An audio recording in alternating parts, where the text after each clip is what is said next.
The Lorax by Dr. Seuss. At the far end of town where the grickle grass grows, and the wind smells slow and sour when it blows, and no birds ever sing excepting old crows, is the street of the lifted Lorax.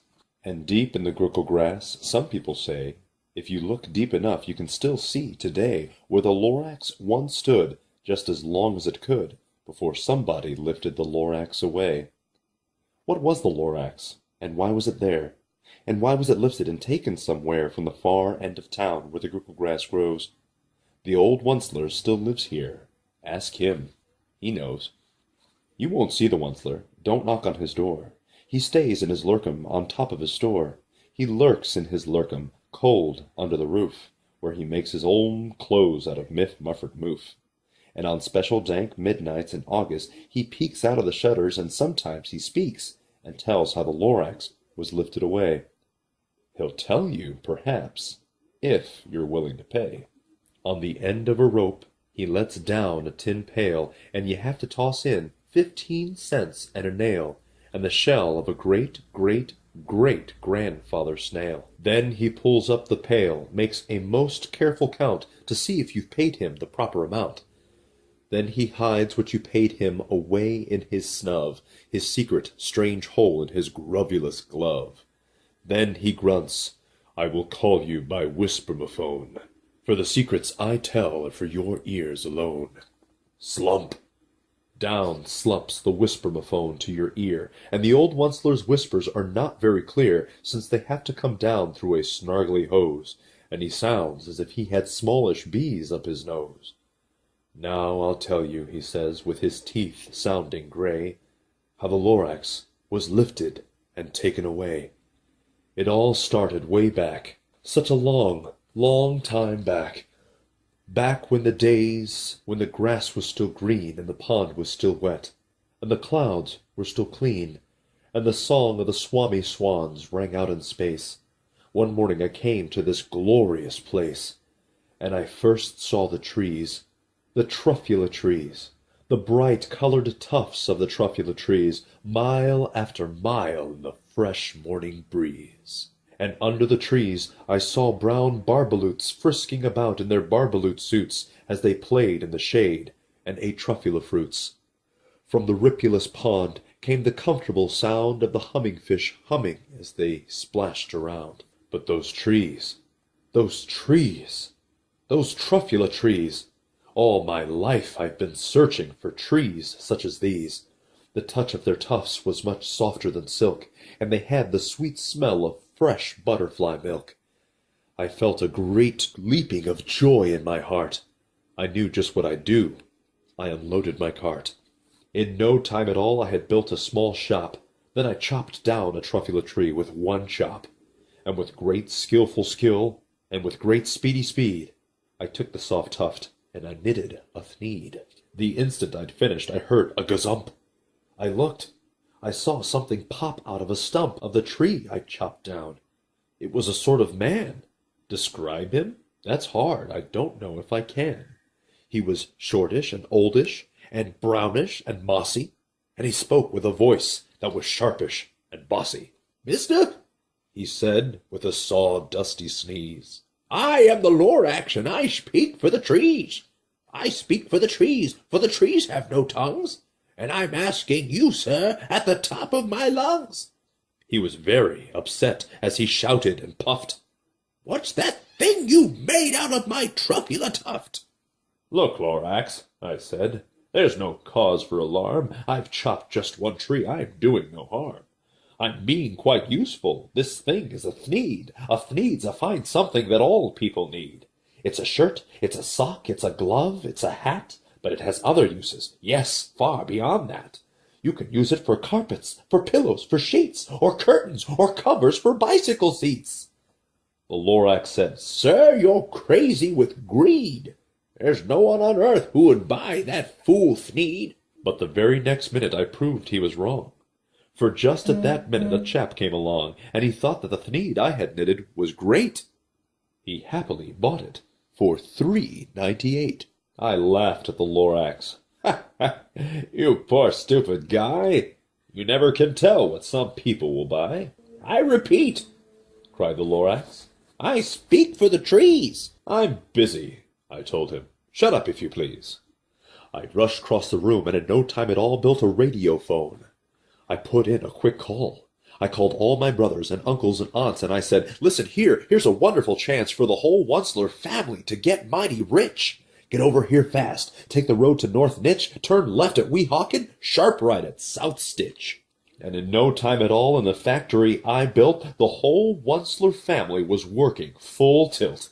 We were all knitting thneeds, just as busy as bees, to the sound of the chopping of truffula trees. Then, oh, baby, oh, how my business did grow! Now, chopping one tree at a time was too slow, so I quickly invented my super axe hacker, which whacked off 4 truffula trees at one smacker.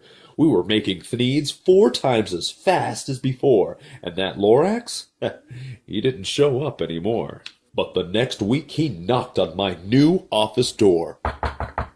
He snapped, "I'm the Lorax, and I speak for the trees, which you seem to be chopping as fast as you please. But I'm also in charge of the brown barbaloots who played in the shade in their barbaloot suits and happily lived eating truffula fruits. Now, thanks to your hacking my trees to the ground, there's not enough truffula fruit to go round, and my poor barbaloots are all getting the crummies because they have gas and no food in their tummies. They loved living here, but I can't let them stay. They'll have to find food, and I hope that they may. Good luck, boys," he cried, and he sent them away. I, the Onceler, felt sad as I watched them all go. But business is business, and business must grow regardless of crummies and tummies, you know. I meant no harm. I most truly did not. But I had to grow bigger, so bigger I got. I biggered my factory, I biggered my roads, I biggered my wagons, I biggered the loads of the thneeds I shipped out. I was shipping them forth to the south, to the east, to the west, to the north. I went right on biggering, selling more thneeds. And I biggered my money, which everyone needs. Then again he came back. I was fixing some pipes when that old nuisance Lorax came back with more gripes. "I'm the Lorax," he coughed. He whiffed, he sneezed, and he snuffed, he snarled, and he sniffed. "Onceler," he cried, with a crofulous croak. "Onceler, you're making such smogulous smoke. My poor swami swans, why, they can't sing a note. No one can sing who has smog in his throat. And so," said the Lorax, "please pardon my cough. They cannot live here, so I'm sending them off.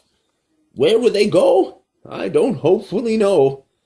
They may have to fly for a month or a year to escape from the smog you've smogged up around here. What's more," snapped the Lorax. His dander was up. "Let me say a few words about Gluppity-Glup. Your machinery chugs on day and night without stop, making Gluppity-Glup also sloppity-slop. And what do you do with this leftover goo? I'll show you, you dirty old Onceler man, you. You're glumping the pond where the hummingfish hummed. No more can they hum, for the gills are all gummed, so I'm sending them off. Oh, their future is dreary. They'll walk on their fins and get woefully weary in search of some water that isn't so smeary." Then I got mad. I got terribly mad. I yelled at the Lorax, "Now, listen here, Dad. All you do is yap yap and say bad, bad, bad, bad. Well, I have my rights, sir, and I'm telling you, I intend to go on doing just what I do. And for your information, you Lorax, I'm figuring on biggering and biggering and biggering and biggering, turning more truffula trees into thneeds, which everyone needs." And at that very moment we heard a loud whack. From outside in the fields came a sickening smack of an axe on a tree. Then we heard the tree fall, the very last truffula tree of them all. No more trees, no more thneeds, no more work to be done. So in no time my uncles and aunts, everyone, all waved me good-bye. They jumped into my cars and drove away under smoke-smoggered stars. Now all that was left 'neath the bad-smelling sky was my big empty factory, the Lorax, and I.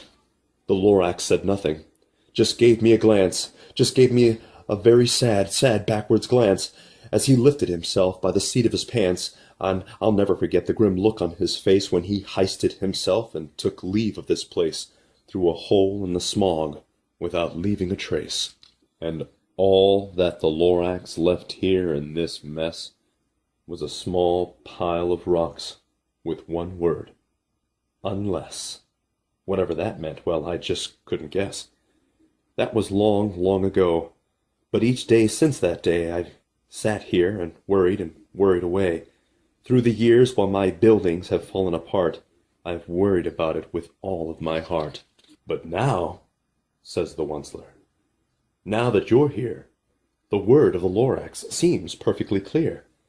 Unless someone like you cares a whole awful lot, nothing is going to get better. It's not. So, catch, calls the Onceler. He lets something fall. It's a truffula seed. It's the last one of all. You're in charge of the last of the truffula seeds, and truffula trees are what everyone needs. Plant a new truffula, treat it with care, give it clean water and feed it fresh air. Grow a forest, protect it from axes that hack. Then the Lorax and all of his friends may come back.